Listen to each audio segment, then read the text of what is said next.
In this segment, we want to introduce you to a term that's often overused and sometimes ambiguous, and that term is employee engagement.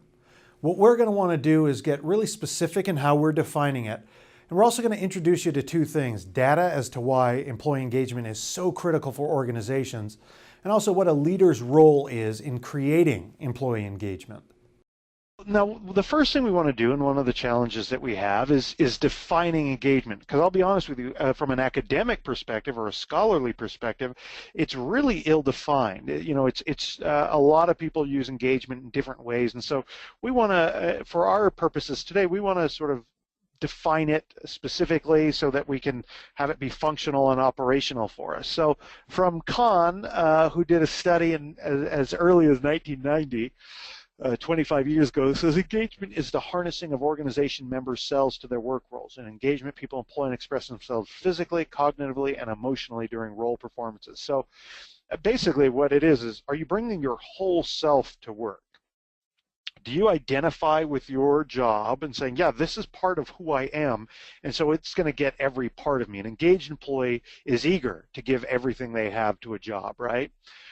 From Judge and Robbins, a textbook I teach out of in 2014, they define engagement as an individual's involvement with, satisfaction with, and enthusiasm for the work she does.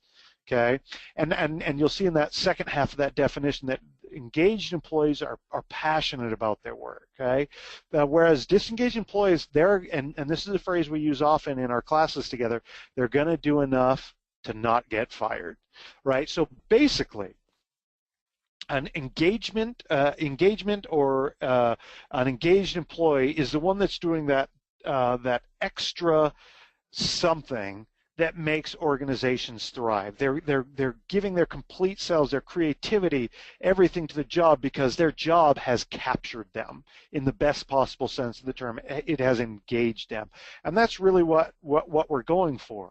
And the good news is this is possible to get. Now let's talk about why we want to do this. Why does it matter? Well, look at this from 2002. A study of nearly 8,000 business units in 36 different companies found that if their employees had higher average levels of engagement, they had higher levels of customer satisfaction, their employees were more productive. Think about that. Your employees can be more productive. They had higher profits and lower levels of turnover and accidents than at other companies, all because of this engagement, the way we just defined it. So think about that. Productivity, customer satisfaction, and for us it wouldn't be profits, or for most of us it wouldn't be profits necessarily, but it would be other outcomes that are positive, right? Similarly, from Fortune magazine, 2009 study by Gallup found that companies in the top 10% for employee engagement boosted earnings per share at nearly 4 times the rate of companies with lower scores.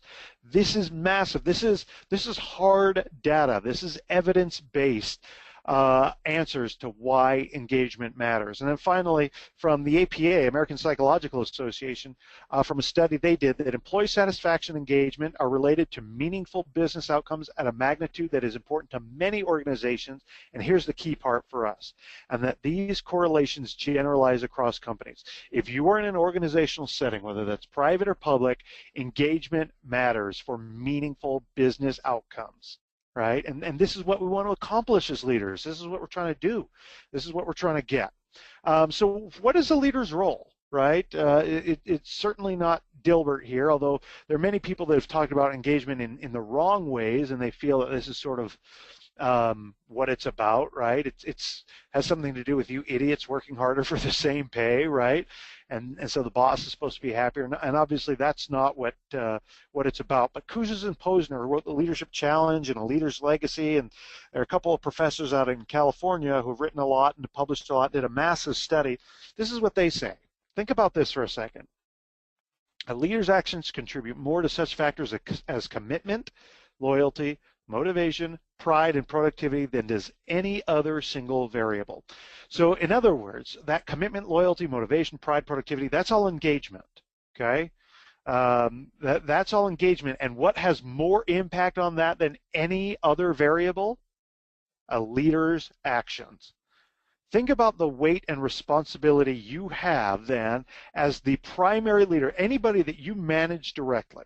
Okay, anybody that you lead in a formal situation and organization, your behaviors, your actions contribute more to their engagement than anything else. That's huge. Okay, that's massive. The other thing I want you to think about in terms of your roles and responsibilities, many of you have heard the parable of the bricklayers, and that is someone walked by and saw three guys laying brick, and he said, "Hey, what are you doing?" The first bricklayer just kind of grumbled and said, "Oh, I'm laying brick." The second guy said, "Oh, I'm building a wall." He asked the third bricklayer, "Oh, what are you doing?" And he said, "I'm building a cathedral."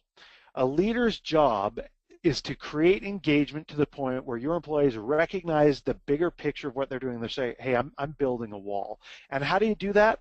Well, James McGregor Burns, anybody who's had a class from me has seen this quote multiple times. It's probably the most frequently used quote for me anyway, and that is that a leader is inducing their followers, which sounds funny, right? In this case, our employees, to act for certain goals, to achieve certain things that represents their own values and motivations, their wants and needs, and their aspirations and expectations of both the leaders and the followers. Okay, partly a significant part of a leader's job is to get people to act and in a way that satisfies their wants and needs. And there's no question, people want, whether you realize this or not, people want to be building cathedrals, not just grumbling and laying brick. And yet so many of them, especially here in the public sector, have started out with these ideals, idealistically saying, yeah, I'm building a cathedral, and then they get deflated. Why? Well, we'll talk about how to keep that from happening, or how to recapture them, how to re-engage them so that they are building cathedrals and not just laying bricks.